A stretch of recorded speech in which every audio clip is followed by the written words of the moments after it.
Alright, we're doing another installment of the audiobook version of Dallas Pimiento.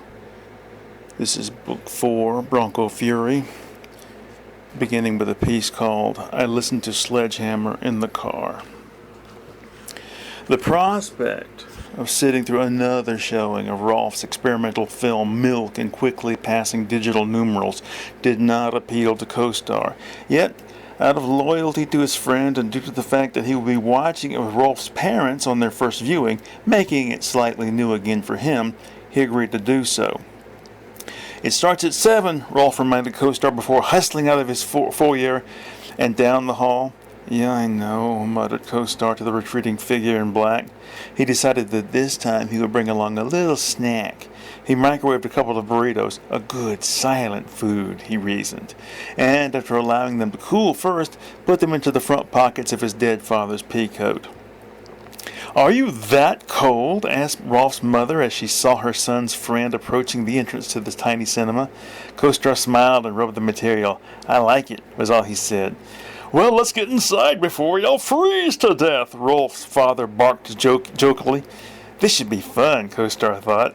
Rolf showed his auteur's pass to the bored-looking guy at the ticket booth, allowing him and his guest to be seated without paying. Imagine that, Rolf's father looked impressed. The film opened with Rolf standing before an orange backdrop, doing a parody of Woody Allen's famous introduction in Annie Hall. Rolf's mother put her hand on her son's arm proudly. "I doubt her attitude will remain that way throughout this thing," co-star said to himself. Although he respected the work Rolf had put into the film and the intellectual pretensions behind it, he still thought it was mainly bullshit. His suspicions about Rolf's parents were confirmed when the live chicken-plucking scene began. "Are those real chickens?" Rolf's father whispered. Co-star took one of his burritos out and took a furtive bite. "What is this supposed to mean?" Rolf's mother asked. It took co-star a moment to realize that she was asking him. He swallowed and hissed. "I think it's a declaration of Rolf's unconscious homosexuality." A no-no is described as a yes-yes. Lyndon Franker was at the wheel. In the large area behind the front seats, Orbis LeGreg was tending to the wounded Laird Foxfur. "If I don't live," Foxfur began. "If," LeGreg interrupted. "Listen, old boy. I've seen people far worse off than you pull through. You just have another drink." LeGreg brought the whiskey bottle to Foxfur's lips. The wounded man, however, feebly pushed it aside. "No, I want to say this. I appreciate everything you've done, but the chance exists that I'll die before we make it over the border. Promise me, if that happens, you'll do something for me." "Anything, old boy," LeGreg agreed. "What is it?" "Hidden in a book that I loaned to a friend is a sheet of paper containing information damning to the Pike Emperor, and especially to his evil postal service. Promise me you will obtain this paper and use it against the Emperor." "Surely," LeGreg promised, his mind a whirl of the possibilities. "Who has this book, and what is the title of it?" "The man's name is Dallas Pimiento." "Dallas Pimiento?" LeGreg repeated, awestruck. "The painter?" "Yes, I used to be a patron of his in happier times." "And the book?" "It is called The Razor's Edge by Somerset Maugham. Do you know it?" LeGreg pursed his lips sourly. "I know of it," he said.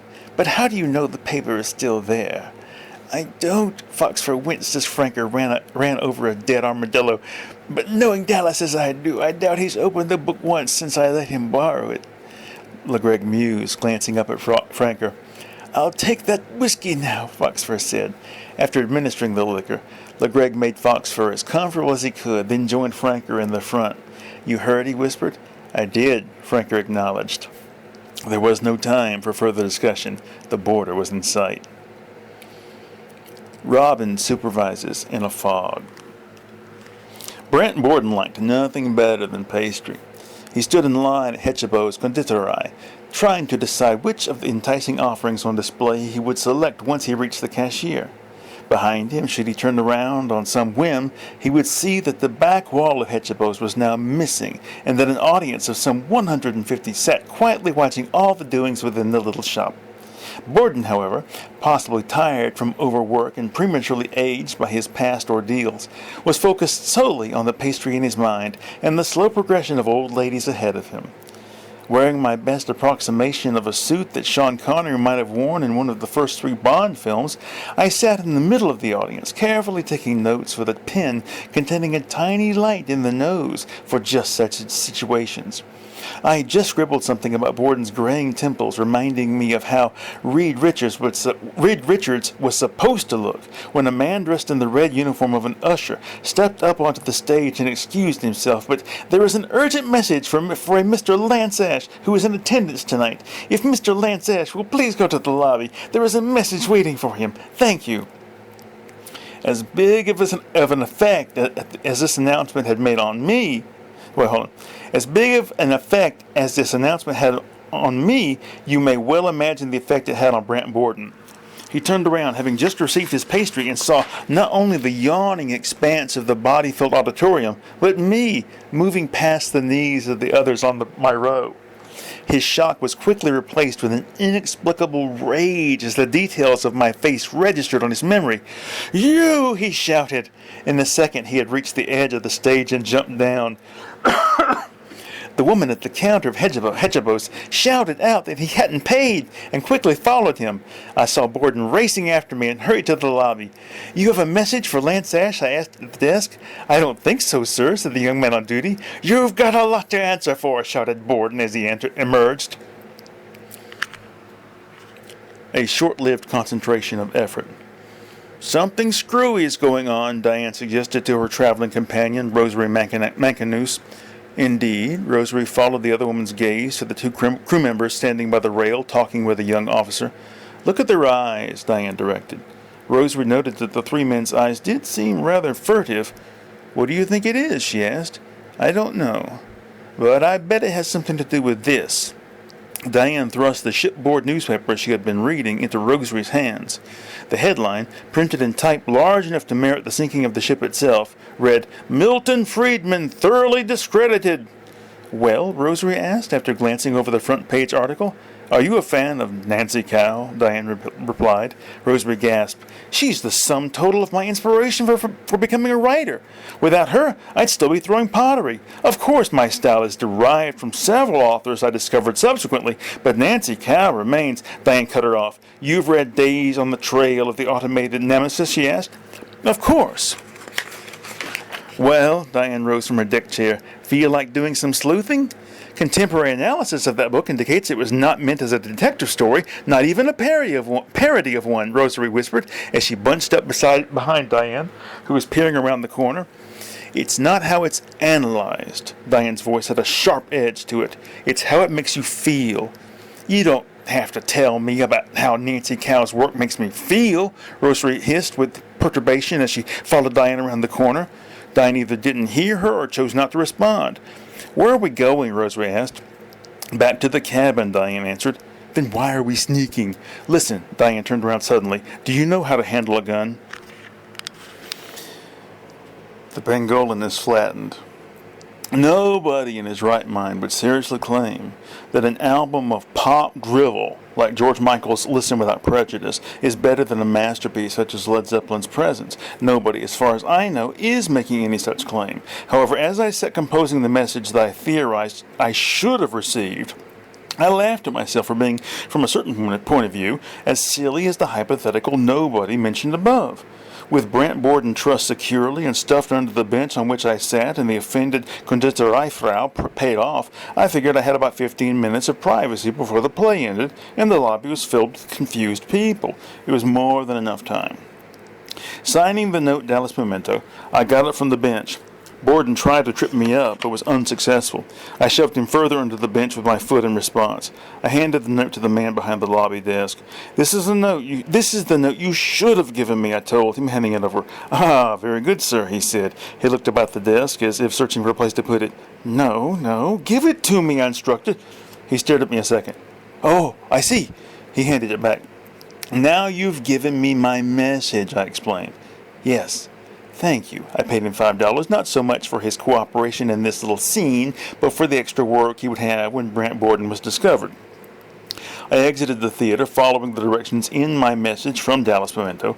Around the corner, I spied the ersatz usher standing on the curb, smoking a cigarette, his phony red usher's jacket unbuttoned. "You," I barked before I could stop myself. I was sure I had him in my power. I started forwards, but before I reached the man, an old-fashioned walking machine stepped out of the shadows down the street, scooped him up with the quick-move passenger loader that some of these old vehicles had, and moved away out of sight.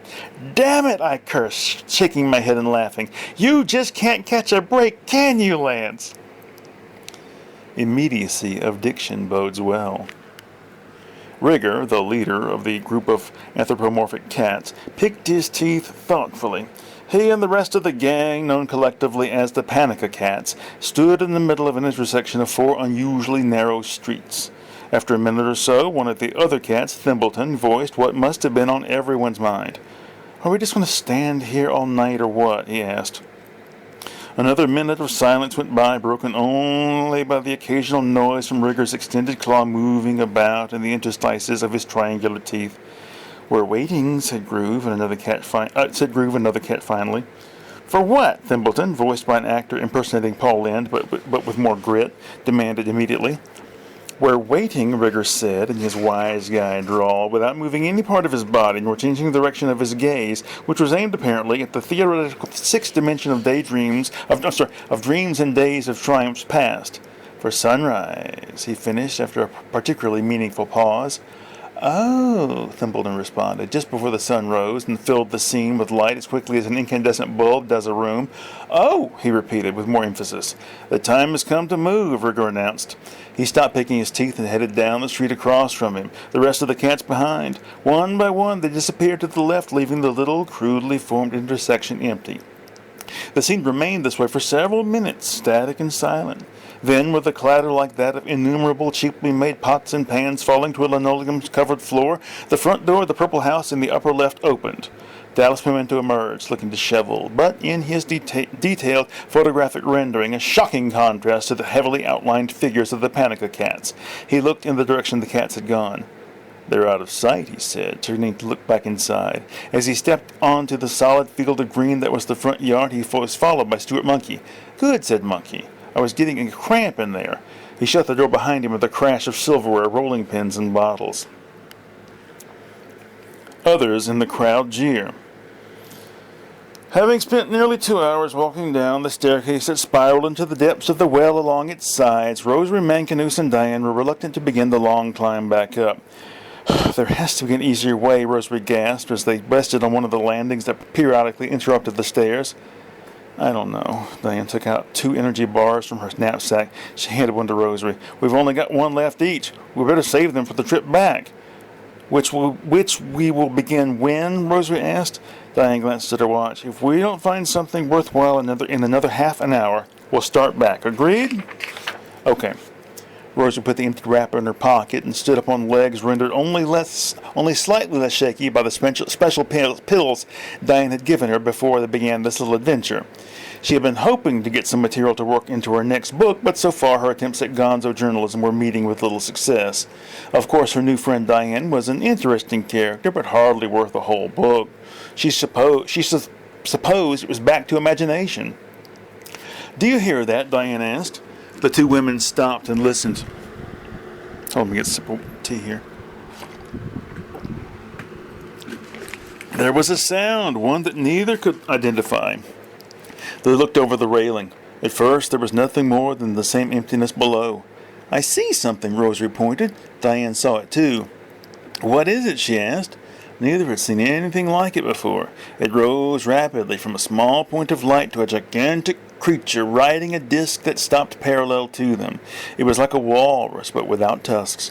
Instead, it wore a long Babylonian beard and a crown made of 14 Volkswagen Beetles, each upended on its tail and linked by circles of skulls. Its eyes were large and intelligent. They were directed at the 2 women. "Who dares to descend this well?" The creature asked, through a mouth as beautiful as Greta Garbo's. "We women!" Diane shouted defiantly. "Shh!" Rosary hushed her friend, but too late. Past successes forgotten in the headlong spiral of despair. After thinking about the situation in a vague sort of way as I lay in the bathtub, I came to the conclusion that much of what I had been taught in school was absolute rubbish. I mean, take, for example, the prohibition against using the clauses, I think they're clauses, sort of, and kind of, or sorts of, and kinds of. Now, you see those used quite often in English literature. Why was I taught not to use them? As a matter of fact, the same teacher who made that prohibition said that posh was not a word when I know perfectly well that it is. It is readily to be found in any standard American dictionary, although it does smack of Englishness. That brings to mind another teacher who told us to avoid ness words. I might have continued in this way until the water got cold, but the phone rang. My phone has a special temporal adapter on it, so that should the caller sit through 4 rings, he is zapped with the device, sending him into a kind of time limbo, allowing me to get to the phone before he can hang up. I answered the phone, however, in a towel. I'm not going to be rude and make the caller wait forever. First of all, the caller said, I can't believe you still have a landline. Why haven't you got a cell phone? I started to answer, but he interrupted. Don't answer that yet, he shouted. He said, Second, why are you taking a bath instead of a shower? Don't you know we're in the middle of a drought? How do you know I was taking a bath? I demanded loftily.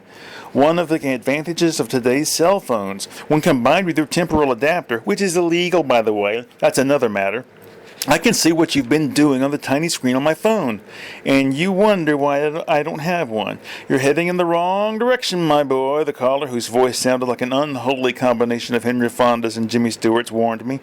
Who is this, I asked. This is your government. That's your Majesty's government, and don't you forget it. Charles finds something to laugh about. History, abounding with defunct periodicals, can be depressing for publishers of magazines with an extremely limited range of appeal. Mr. Calking, publisher of Zine Time for the Prostitute, did not bother himself with worrying about the burden of history. He was too busy trying to discover the people to whom his little publication would appeal to. If you like bitching about the cult of celebrity, read one hand-lettered ad Mr. Calking had placed in an inconspicuous place, then you should read Zine Time for the Prostitute. The fact that the magazine contained almost no bitching about the cult of celebrity bothered Mr. Calking even less than the consistent judgment of history.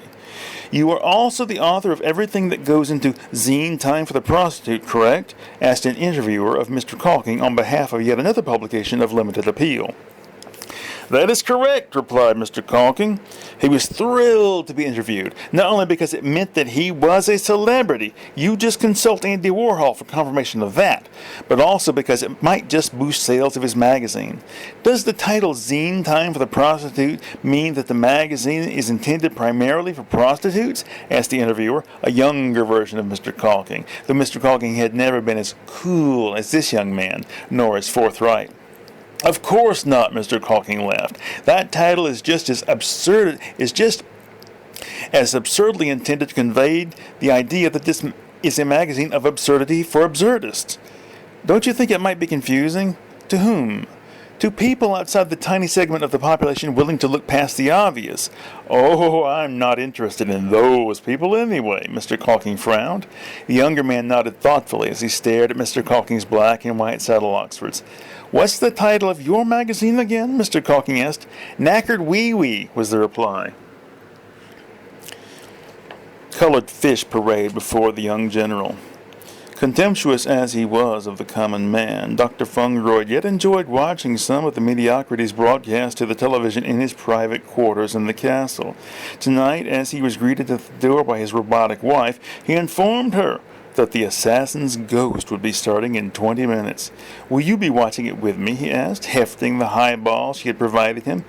If you would like me to, the wife, a curiously modified Ruthuan model named Sheila, answered. Sure, Dr. Fungroyd enthused. He gulped his drink. We can eat in front of the TV. As you wish, Sheila acquiesced. I'll set up the trays. No, I'll do that, Fungroyd offered to show how handy he was. You just get the food. Very well, lover. Fungroid turned on the TV and listened to the last 10 minutes of Skywagon while he hauled the foldable trays out of the closet and erected them before the two easy chairs. "You learned a valuable lesson here today, Jimmy," Colonel St. Nick on the TV screen spoke with fatherly profundity to the Skywagon team's youngest member. "Yeah," Jimmy agreed. "Don't eat ice cream in front of a hungry Helicanarson." As the laugh track roared in appreciation, Sheila entered the room bearing her husband's dinner on a platter in one hand and a big tube of the industrial solvent that she consumed once a day in the other. "Smells good," Dr. Fungoid declared. "What is it?" "Roast duck in a tarragon sauce with apple," she began. "Okay, enough," the great scientist interrupted her. "I don't want to miss the Cadbury Easter egg commercial if it comes on." Sheila stuck the end of the tube in her mouth and started to suck. Soon the stirring theme song to The Assassin's Ghost filled the room. Todd Murphy, the actor playing the title character, walked laconically on screen. Alright, we're stopping there. We're getting damn close to finishing this thing, and I'll be happy when we are. Alright, that's it.